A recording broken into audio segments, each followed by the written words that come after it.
Yes. So we're going to take your question. I think, Mark, you're going to be moderating that? Yes, absolutely, and we have about 15 minutes, and please limit your question to about a half a minute, and then we'll go on and maybe have a few people, and then we'll have a response. So yes, sir. I believe a mic is coming. I want to thank Dr. Kaimi Haqqat for the courage of bringing up that question, because Iranians don't usually want to talk about that, as Jewish brothers and sisters would say, not in front of the goyim. But we have to face up to that. But the question is really, don't you think there is a psychosis that's generated between the collision of that glorious past and the very inglorious present that reflected in Shah's masquerade and all the stuff that you talked about? But also, if you look at just a few years, when the chief executive of one of the organizations that's sponsoring this journey of the cylinder was arrested for stealing pages from the British Library. Perhaps the same kind of psychosis that led the Shah to do that farce that was, even the food was imported from Paris, except for caviar, which the Shah was allergic to, couldn't eat it. But that psychosis, regardless of Cyrus, is very dangerous and a problem that we should deal with. Do you want to have a few comments and then we'll respond as a panel? Okay. So if you could just bring that to whoever would like to speak next. And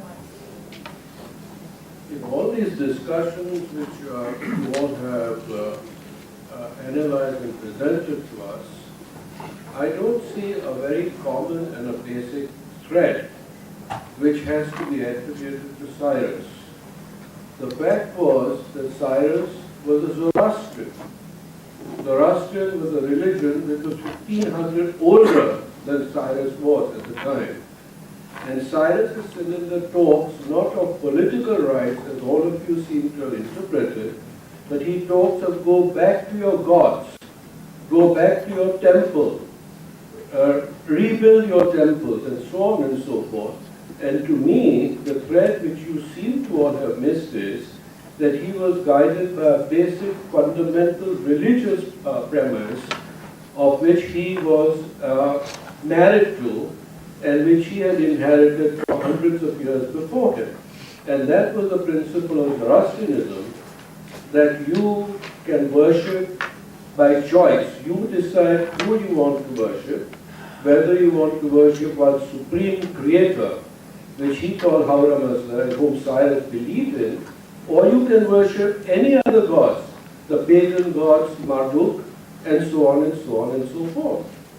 He did not send them back to Jerusalem, it seems to me, to just rebuild the temple. He wanted them to go and rebuild the temple and practice the faith in which they were born. They wrote the Babylonian Torah in Babylon.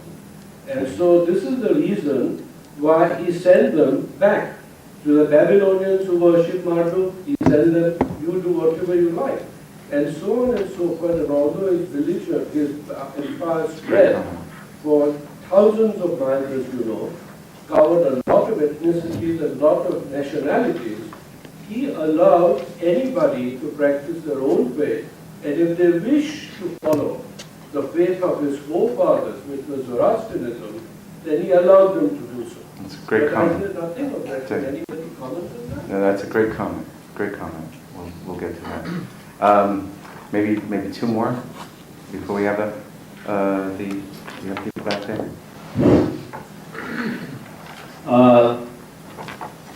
Dr. Haqqat has been my professor in Iran, and I'm really honored that anywhere that I see his work or his speech, I try to be present there.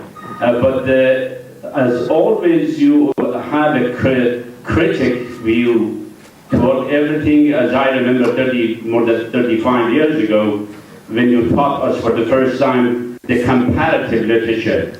between Persian and Lamartine or any other English or British. What can we do really not to have a presentation about intellectuality and scholarly to bring the people together? I remember Dr. Nas, the beautiful expression that he was saying, Persian and Iranian, anywhere they are, they have the same breakfast. When they wake up in the morning, they don't read Bibles or Quran, they read Hafiz. That's what usually we are, and we should sort of do something to be a little more proud about our past. By the way, I am a marriage officiant, and I have done so many marriages between Jewish and Muslims, Christian and Muslims, Zoroastrian and Muslim, Baha'is and Muslim, and I use these terms and terminology about love and affection between everybody that is borderless and doesn't know any border. When we have somebody like Cyrus the Great, he's the great. He is more than any prophet, he is more than any god and goddesses. We don't have to worship him, but we have to cherish his way, really. And what should we do really to do that, to empower that? Thank you. Great comment. There was a woman who had her hand up. Was there? No? I have. Okay, we have one more here. Last comment. Last comment.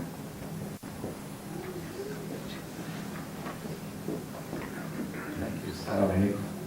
My name is Hassan. I was born in Tehran. I have an organization called Global Bridges for Humanity, which is a very similar goals that you have. And the question is about the history of the Jews that they came from Babylon. And after a few years or 100 years, there was a queen named Esther, and certain things happened when she was the queen. And I was not aware of what happened till last year when Benjamin Netanyahu was here giving a book to Obama by the name of Esther, and he told Obama that we were worried because these Iranians were trying to do something to us that we got aware of, and we slaughtered them, and we're not going to repeat that again.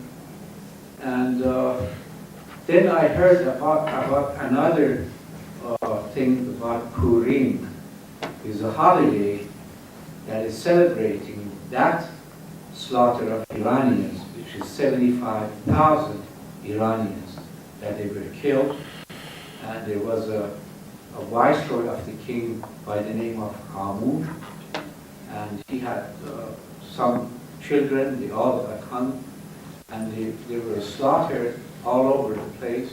I just want to know if the rabbi can tell us, or you, Dr. Shaw, that what is the truth about this story? Okay. So why don't we have the panelists respond to whoever you like from the questions that were raised, and then we'll conclude with this portion, and then we'll move on to explaining the rituals of Nowruz and Passover.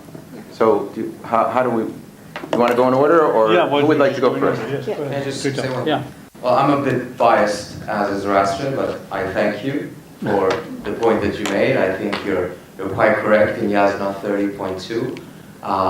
Zoroastrian, in one of his sermons, makes it very clear that each man and woman, using their own mind, has to ponder on the words that he's saying and make their own choice. And it's, as I understand it, one of the first, if not the first time in a religious text, that the concept of choice is introduced when it comes to choosing the path that you wish to go. And I think you're quite correct that it is very difficult to deny that that line of thinking did not have a significant influence on Cyrus's thinking, and influence why he chose what he did as a reaction also to the way that the Assyrians were handling their empire by replacing people and doing essentially what Stalin was doing. I don't think there was any attempt here to deny that, but I think you're quite correct in pointing out that there is a Zoroastrian root in the thinking that Cyrus has had, and if you look into it deeper, one can even further understand what Cyrus was thinking. Yes, to add to that, I think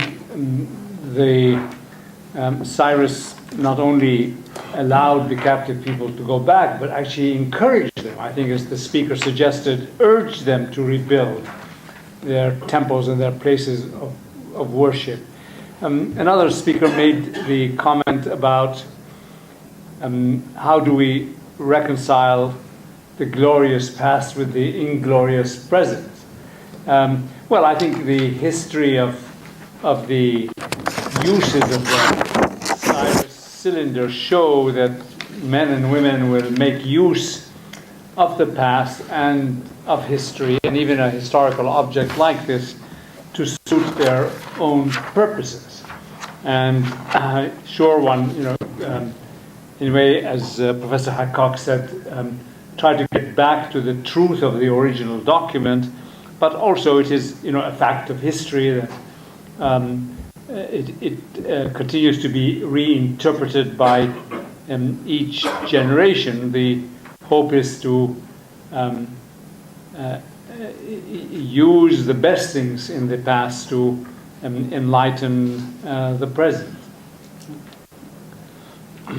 Yeah, actually, I would like to follow up on the same point on, it has come up after Ahmed's thoughtful remarks, and that the fact that we really need to think about these things in depth, and the point that you raised about the difference, the huge gap between the glorious past and the not so glorious present. My reaction to that is that, well, maybe the past wasn't so absolutely glorious, but the present isn't so completely devoid of glory either.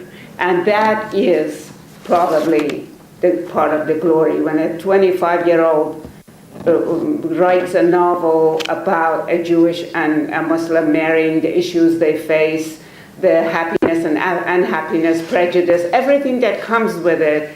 And this novel, and a group of people, most probably male or dominantly male, most probably many of them practicing Muslims, sit in there and appreciate this literature, understand its value, and recognize its humanity and give it this huge prize.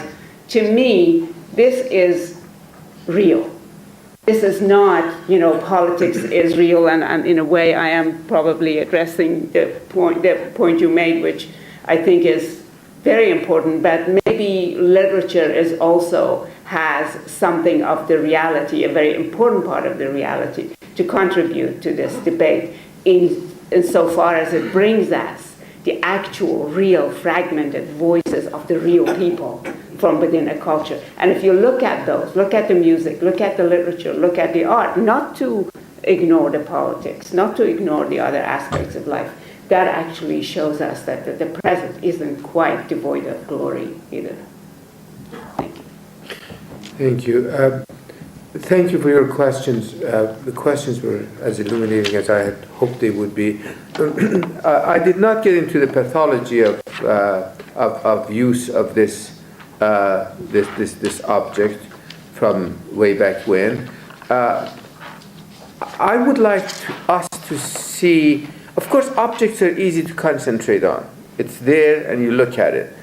But when you go to the moments of the greatest conversation among various peoples, when you go to those times when a Jew and a Muslim and a Zoroastrian and a non-believer and what else are sitting in Baghdad, and the caliph is actually present, and they go at it, and there are rules to follow, and there's an adab al-ikhtilaf fil Islam. There's a protocol to disagreement in Islam.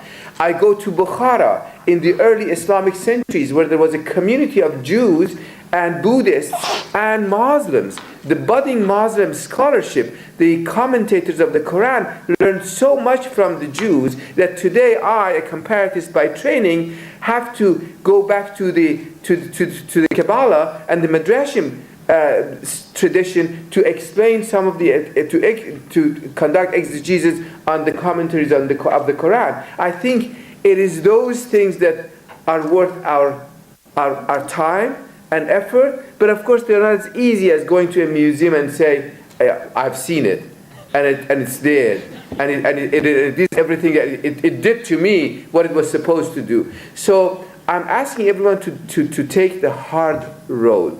Thank you for your question. I'm honored to have been your teacher in the past, although I don't think you were a very good student. That aside, I appreciate your comment. I think one of the things that I have learned is this notion of, today we refer to it as cosmopolitanism. To be rooted in something, but not to be bound by it. To be rooted in a tradition, a religious, an aesthetic, a linguistic, a cultural tradition, and yet to open up to others. So I think it's in those environments where you see the greatest. In 1492, not only did Columbus sail the ocean blue, but The Jews. a lot of the Jews and the Muslims together were expelled out of Al-Andalus. So I think there are things that are easy to contemplate. There are things that are difficult, and you have to go there, go after them. And that's my invitation to this, what I think is the most learned audience, to really take the trouble to go beyond looking at the cylinder, to at least read Cyropedia, for example, to see how much of it can be biography and how much it can be the fruit of Xenophon's imagination, or the proclivity and the tendency, and a good one, well-intentioned one, to make models for posterity. Thank you. I just want to respond to these really good questions. I couldn't agree more with the gentleman about Zoroastrianism. It really it goes deeper and deeper into the implications of Cyrus's position and the radical nature of that kind of pluralism and pragmatism, by the way. I mean, I think one of the things that I've spoken in other speeches about Cyrus is his radical pragmatism. It's like, everybody, you do what you want, and by the way, let's do business. And that business spirit, that commerce spirit, and trading, and you worship the way you do, is not only a spiritual position, it's also a pragmatic position. And pragmatism and the use of reason and nonviolence are very closely related to each other. So I think that in many ways he presages, but I appreciate your spiritual notion of this going back that far, of a radical spiritual pluralism that I see implicit in that, and also a number of biblical literature that is usually, Bible is associated with radical, intolerant monotheism. And that's true of many texts. But the Bible has a lot of contradictions, because there are other texts that sound just like that. The people here worship according to this name of God, and this name of God, and this name of God, and they're all judged by how they treat the poor, whether they steal, whether they kill, not by what their name of God is. So that's implicit in some of those very same prophets that admired Cyrus. So thank you for making that really important spiritual point. As far as the book in the Torah called Esther, yeah, that's quite a book. Look, there's two books in the Torah that are very genocidal. One is the book of Joshua, and the other one is the book of Esther. And the book of Esther is a very late book. It doesn't mention God at all, which is very strange. It's the only book in the Bible that has not the name of God. The arch villain of the story, and it's a mythical story. It's not a historical story. It's a mythical story about this really stupid king who could be easily swayed, and he had an evil advisor named Haman, who was considered an Amalekite. An Amalekite was another race. And that race, indeed, is mentioned by the Bible as ultra evil, and they're always after you to kill you, and they're always going to try to kill you. And he convinces the king to make a decree that all Jews should be killed on one day. And the whole holiday of Purim is about the reversal of fortune, and everybody's supposed to drink like crazy in order to make it reverse fortune. It's a very strange holiday. And Jews today have a good time with it. Most Jews try not to think too seriously about the story, because it really is, look, the Bible is not a book of human rights. It has many things that lay the basis for human rights, but some of those stories are pretty nasty. So I have no idea what goes on between Netanyahu and Obama, and sometimes I don't want to know. All I know is that Prime Minister Netanyahu, his view of history is viewed from the gates of Auschwitz. That's how he views history. And so he's always going to view everything in terms of enemies and potential enemies. But there's a countervailing Jewish trend, not only in America, but in Israel as well, of a different view of history. So what we're trying to do is not hide our dark sides. There's a dark side in Iran, there's a dark side in Israel, there's a dark theology. There's, the think tanks in town know all about the Mahdi things around Ahmadinejad and what's going on and what kind of messianic things. So just like you mentioned about this story and what the Jews are thinking, they're doing the same thing about Iranians. So that's how people prepare for war and slaughter, is the demonization of the other. And we know this well in conflict analysis. But the reality is, first of all, a very rich history of coexistence.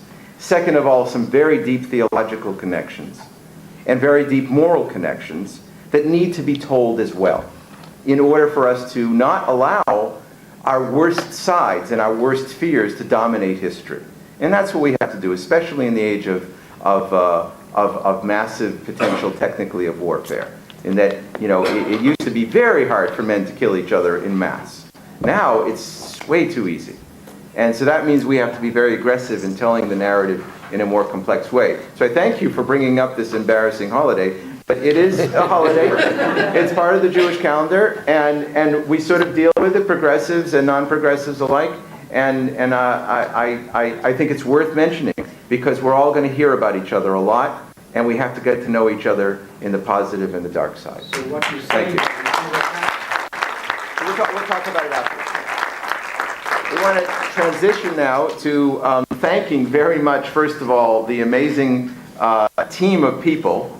Sahar Fahimi, Nessa Nazemi, Dr. Sarah Namazicha, the director of Iran Project at CRDC, the volunteers from Vizana and from NIAC, and just because now the intellectual side of this event is coming to a close, and we're going to focus more on the celebratory side.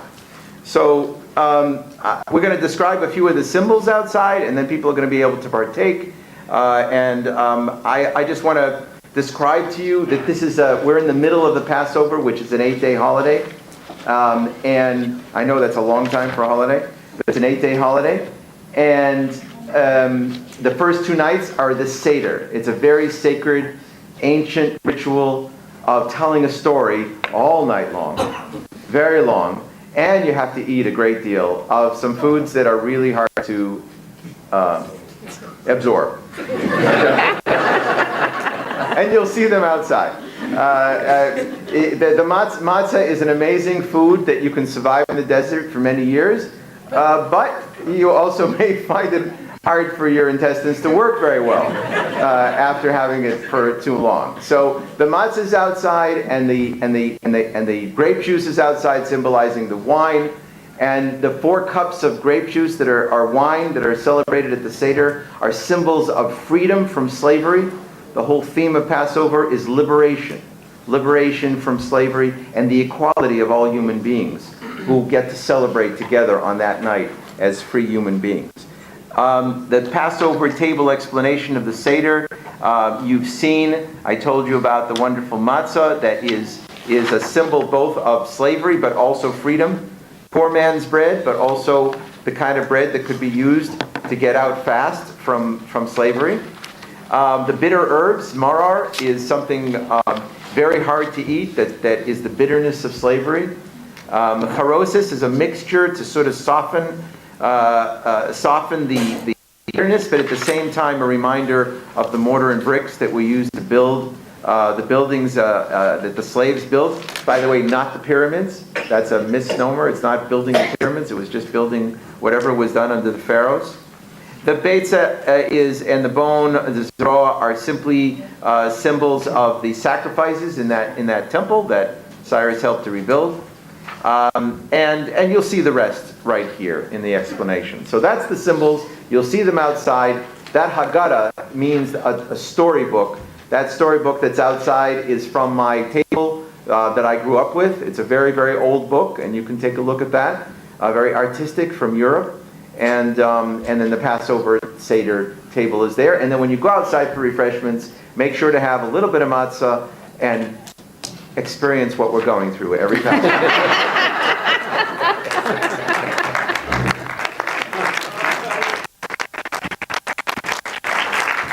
So now the Honorable Dr. Hakak will explain the Haftzin table. Yeah, I've been asked to explain to you the Haftzin, which means 7 food items whose names begin with sin in the Persian language.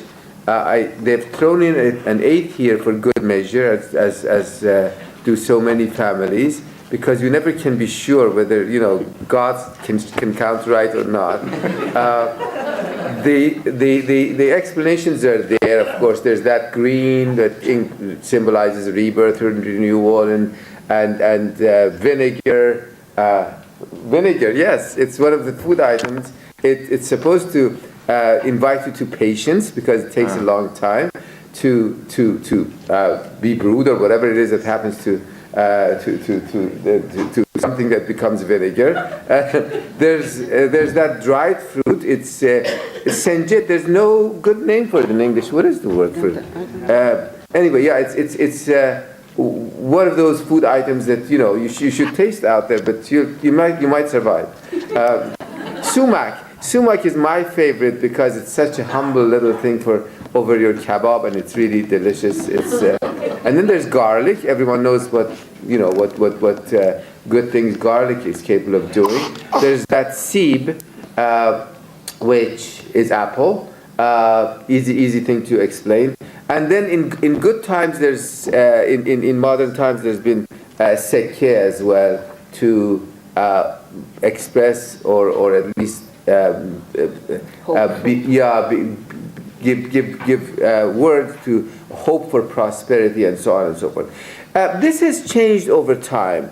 There's this theory that before Islam came, this used to be haftshin, that is, because they wanted to include sharab. But no, after Islam, because of the prohibition, the letter of the alphabet changed, and it's seen. There's no way of verifying that. We do not have enough information. One of the wonderful things that has happened is, over the past 200 years, colored eggs have become part of the Haftzin thing. This may be an influence of Easter, or mediated through the Armenians in Iran. That is another Christian group, and a very well anchored Christian group in Iran. And of course, there's the obvious things: there's the candle, there's the mirror, and so on and so forth. There's also variations, and you can make your own Haftzin, and you can add and subtract from it. It's supposed to somehow be something that's visually appealing and edible. No one eats, of course, the items, but that's a different story. And it's supposed to be right there in the middle of the household. One thing that may need some explanation is the goldfish. The goldfish, because this is March and it's Pisces, and so fish is there. And the legend has it that when we were children, they would trick us to it, our parents would, that at the moment of the change of the year, because the moment when in the signs of the zodiac, what are Pisces, ram turns into Pisces, is the moment of what in Iran they call tahvil sal, change of the year. It's not conventional as the Gregorian calendar is midnight anywhere you are. This is one moment throughout the world, so it could be we celebrate that moment of the change of the year at 7:02 a.m. here in Washington D.C., whereas people in Iran were doing it at the same time, but it was in the evening of Wednesday. The calendar is one of the most precise in the world, but the fish are supposed to take a jump. And if you look well, you'll see it. And I've never seen it, but it's one of those things that gets deferred all the time. Thank you very much. Wonderful. Thank you. Wonderful. So now we're going to transition as we conclude before we go out to have refreshments. We have a wonderful opportunity here. There are several rabbis in the audience, and one of the rabbis is famous in the region for beautiful songs, and he's going to share a few of us that weave together the themes of the evening and are Passover oriented as well. So Rabbi David Schneier will come up, and we can watch that. 1, 2, great. Invited my son Aaron to come and join me with this as well.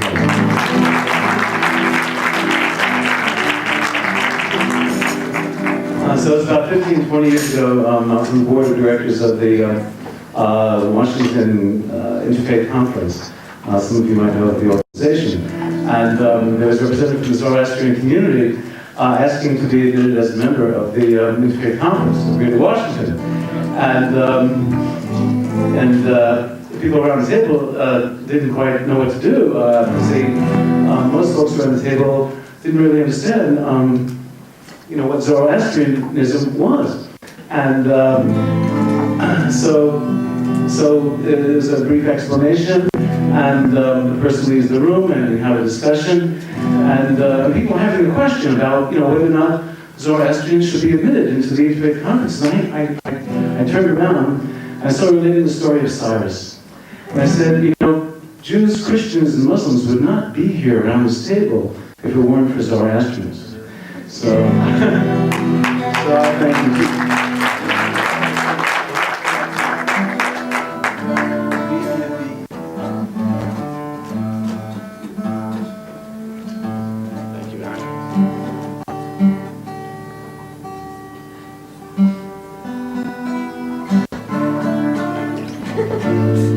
This is a song of freedom that we sang around the Seder table. Avadim hayinu, we were slaves, now we are free people. Avadim hayinu, atav lechorim, lechorim. Avadim hayinu, atav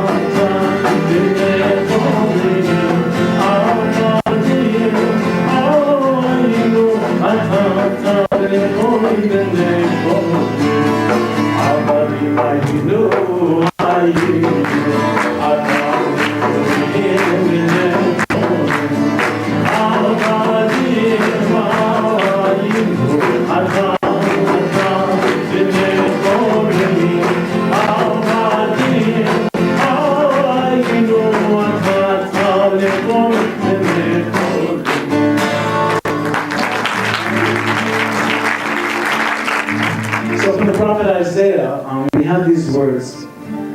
Now, first I'll sing them in the English and then kind of move into the Hebrew. Everyone neath their vine and fig tree shall live in peace and not be afraid. Everyone neath their vine and fig tree shall live in peace and not be afraid. And into plowshares be their swords, nations shall learn of no war no more. And into plowshares be their swords, nations shall learn no war no. You saw boy,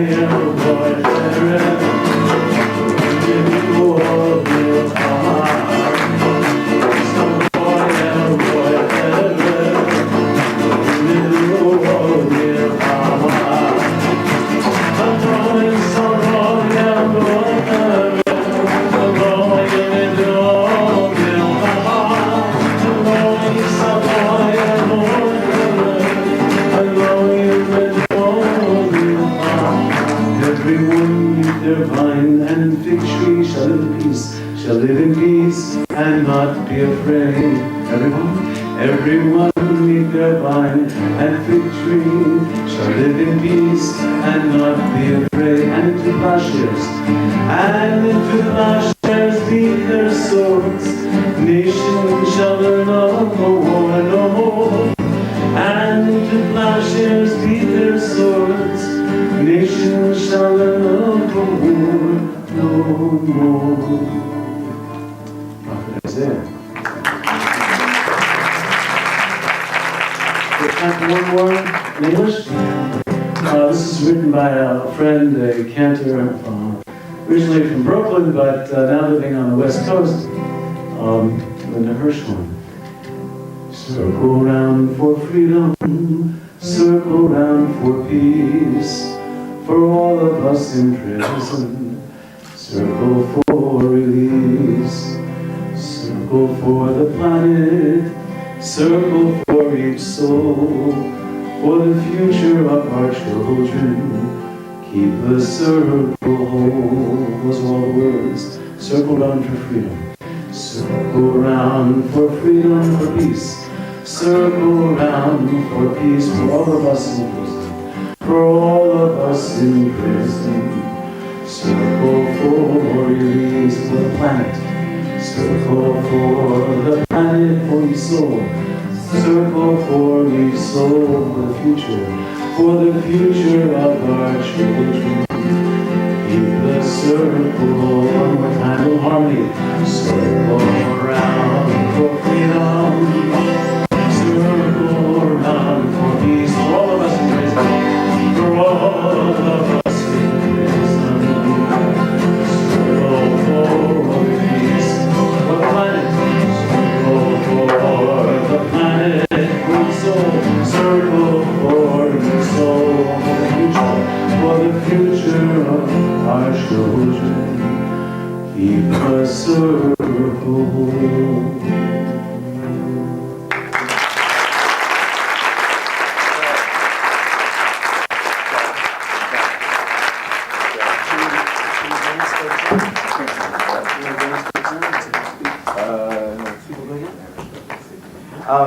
So I want to thank especially everybody who made this possible, especially at Vazana, a wonderful community of Zoroastrians of the United States who helped sponsor this event, and such an honorable and ancient community where we feel very privileged to be partnering with you.